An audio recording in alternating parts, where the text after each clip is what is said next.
Bonjour à toutes et à tous, et bienvenue dans votre rendez-vous dominical avec l'histoire, votre petite parenthèse pour explorer les méandres du passé. Je suis ravi de vous retrouver pour un nouvel épisode de l'Historien du dimanche. Aujourd'hui, chers amis, nous allons nous pencher sur une figure tellement colossale, tellement charnière, que l'on pourrait presque dire que le monde tel que nous le connaissons n'aurait pas été le même sans lui. Préparez-vous à rencontrer Constantin Ier, le « Grand », comme on l'appelle. Et croyez-moi, il a largement mérité ce surnom. Imaginez un instant la fin du IIIe siècle de notre ère. L'Empire romain, ce géant aux pieds d'argile, est à bout de souffle. Des guerres civiles, des invasions barbares, une économie en lambeaux, une crise morale. C'est un peu le chaos, le grand bazar.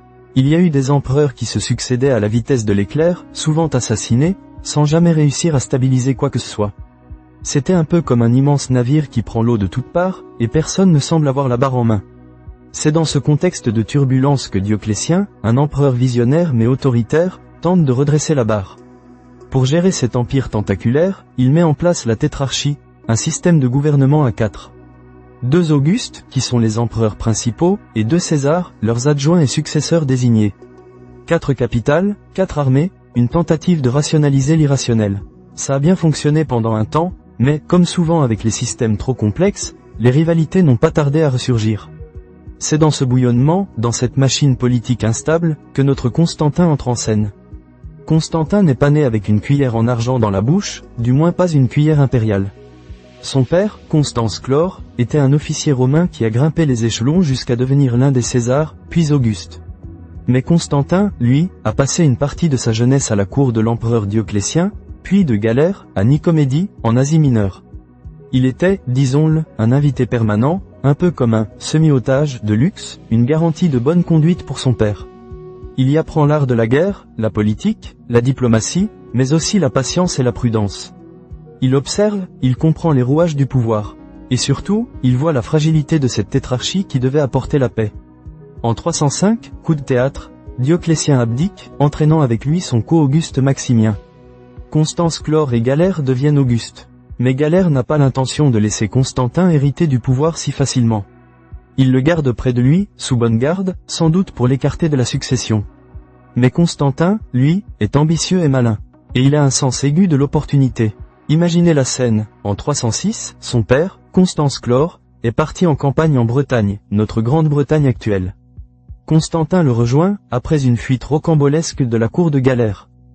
Il traverse l'Europe à toute vitesse, changeant de monture à chaque étape, pour échapper aux ordres de rappel de Galère. Et il arrive juste à temps. Son père, malade, meurt à York. Et là, coup de tonnerre, les légions acclament Constantin comme empereur. Un événement capital, car selon les règles de la tétrarchie, c'est Galère qui aurait dû nommer le successeur. Constantin est un usurpateur, un rebelle, aux yeux de certains. Mais il a le soutien de ses troupes, et ça, à Rome, ça pèse lourd. Le voilà donc empereur, à la tête des légions de l'Ouest. Mais ce n'est qu'une petite partie du gâteau. L'Empire est encore partagé entre plusieurs prétendants, plusieurs empereurs autoproclamés. Le chemin vers le pouvoir unique est semé d'embûches, de trahisons et de batailles sanglantes. Et la plus célèbre de ces batailles, celle qui va changer le cours de l'histoire, non seulement de Rome, mais du monde occidental, c'est celle du pont Milvius. Nous sommes en 312.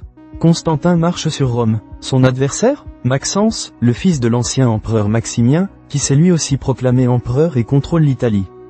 Maxence est barricadé à Rome, une ville réputée imprenable. Constantin, avec une armée moins nombreuse, doit le déloger. C'est une situation périlleuse. Les dieux romains semblent favorables à Maxence, qui a fait des offrandes rituelles et s'est assuré les faveurs des augures. Constantin, lui, est dans une position plus délicate. Et c'est là, mes amis, que l'histoire bascule. La nuit précédant la bataille, on raconte que Constantin aurait eu une vision. Différentes versions existent, mais la plus célèbre, celle rapportée par Eusèbe de Césarée, historien et évêque proche de Constantin, raconte qu'il aurait vu apparaître dans le ciel une croix lumineuse avec ces mots en grec, « En tout signe, tu vaincras » ou, plus communément, « Par ce signe, tu vaincras » en latin, « In hoc signo vince ». Une autre version parle d'un rêve où le Christ lui-même lui aurait enjoint de faire graver ce signe, le chiro, les 2 premières lettres grecques du Christ, sur les boucliers de ses soldats. Que ce fût une réelle vision, un rêve prophétique, ou une brillante manœuvre psychologique, peu importe la vérité exacte. Ce qui est certain, c'est que Constantin a fait peindre ce symbole chrétien sur les boucliers de ses troupes. Une décision audacieuse, voire impensable pour l'époque, car les chrétiens étaient encore une minorité persécutée dans l'Empire romain. C'était un pari fou. Le lendemain, le 28 octobre 312, la bataille du pont Milvius a lieu. Les troupes de Maxence sont écrasées. Maxence lui-même, en tentant de fuir sur le pont, est poussé ou tombe dans le Tibre et se noie, son corps retrouvé le lendemain. La victoire est totale, éclatante. Pour Constantin et ses partisans, c'est la preuve que le Dieu des chrétiens est avec lui. Cette bataille n'est pas juste une victoire militaire, c'est une onde de choc religieuse et politique qui va résonner pendant des siècles. Après cette victoire, Constantin entre triomphalement à Rome. Le Sénat l'acclame, mais ce qui est remarquable, c'est qu'il ne procède pas au sacrifice rituel traditionnel aux dieux païens. C'est un signe fort, un message subtil mais clair. L'année suivante, en 313, il promulgue avec son co-empereur Licinius l'édit de Milan. Et là, c'est une révolution. Cet édit accorde la liberté de culte à tout astérisque les religions de l'Empire, y compris le christianisme.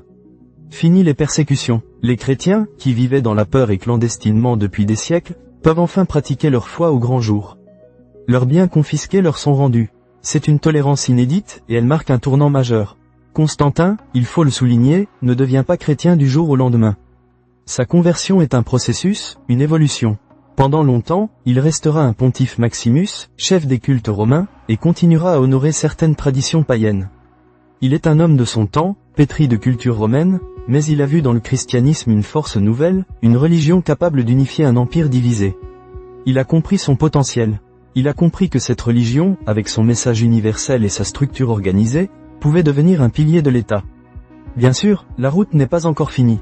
Constantin doit encore affronter Licinius, son ancien allié, qui lui aussi a des ambitions pour tout l'Empire. Après plusieurs conflits, Constantin finit par vaincre et exécuter Licinius en 324. Le voilà enfin seul maître à bord, empereur unique de tout l'Empire romain. Une unité retrouvée, après des décennies de division. Une fois seul au pouvoir, Constantin se penche sérieusement sur la question chrétienne. Il soutient l'Église, la dot de fonds, fait construire de magnifiques basiliques. Mais il se retrouve aussi confronté aux premières grandes querelles théologiques. Les chrétiens sont divisés sur des points de doctrine fondamentaux, notamment sur la nature du Christ. C'est pour résoudre ces tensions, qui menacent l'unité de l'Empire, que Constantin convoque en 325 le fameux concile de Nicée. Une sorte de grande conférence théologique, où des évêques venus de tout l'Empire se réunissent pour débattre et fixer les dogmes fondamentaux. Constantin, bien que non baptisé, y joue un rôle actif, présidant les débats et cherchant à imposer une unité. Le credo de Nicée, encore récité aujourd'hui par des millions de chrétiens, est le fruit de ce concile. Mais la vision de Constantin va au-delà des champs de bataille et des conciles. Il veut une nouvelle capitale pour un nouvel empire. Rome, avec ses traditions païennes, ses institutions vieillissantes, ne lui convient plus. Il jette son dévolu sur Byzance, une ancienne cité grecque stratégiquement située sur le détroit du Bosphore, à la jonction entre l'Europe et l'Asie. En 330, après des années de travaux colossaux, il inaugure cette nouvelle capitale, qu'il nomme Nova Roma, Nouvelle Rome. Mais très vite, tout le monde l'appellera Constantinople, la cité de Constantin. C'est un geste d'une portée inouïe. Constantinople devient le nouveau cœur battant de l'Empire. Une ville chrétienne, sans les vestiges encombrants du paganisme romain. Un symbole puissant, tourné vers l'avenir, vers l'Orient. Cette ville va devenir un foyer de civilisation pendant plus de 1000 ans, la capitale de l'Empire romain d'Orient ou Empire byzantin. Constantin continue de régner pendant encore plusieurs années, consolidant son pouvoir, réformant l'administration et l'armée. Il est un administrateur hors pair, un législateur prolifique. Sa vie, comme celle de nombreux grands hommes, n'est pas exempte de zones d'ombre. On se souvient de l'exécution mystérieuse de son fils aîné, Crispus, puis de sa femme Fausta, quelques années après l'affaire du pont Milvius. Des décisions sombres, dont les raisons exactes restent encore sujettes à débat. Constantin est un homme complexe, un géant à la fois visionnaire et parfois impitoyable. Il se fait baptiser sur son lit de mort, en 337, par Eusèbe de Nicomédie. Un geste symbolique fort, pour celui qui avait tant fait pour le christianisme sans jamais avoir été lui-même officiellement infidèle. Lorsqu'il meurt, l'Empire romain est unifié, stabilisé, et surtout, il est en train de basculer vers le christianisme. Il n'a pas inventé le christianisme, non, mais il lui a donné les moyens de devenir la force qu'il est. Il a jeté les bases d'une Europe chrétienne. Il a déplacé le centre de gravité de l'Empire vers l'Est, créant les prémices d'un empire byzantin qui allait briller de 1000 feux après la chute de l'Occident. Son héritage est colossal. On ne peut parler de l'histoire de l'Église, de l'Empire romain, de l'Europe médiévale, sans passer par Constantin. Il a été un pont entre deux mondes, le monde antique païen et le monde médiéval chrétien. Un homme qui, par ses choix, ses visions, ses batailles, a littéralement redessiné la carte du monde. Et voilà, chers auditeurs, notre voyage avec Constantin le Grand touche à sa fin pour aujourd'hui. Un homme dont le nom résonne encore à travers les siècles, et dont l'impact est si profond que nous en ressentons encore les échos aujourd'hui. Je vous remercie de votre écoute attentive et passionnée.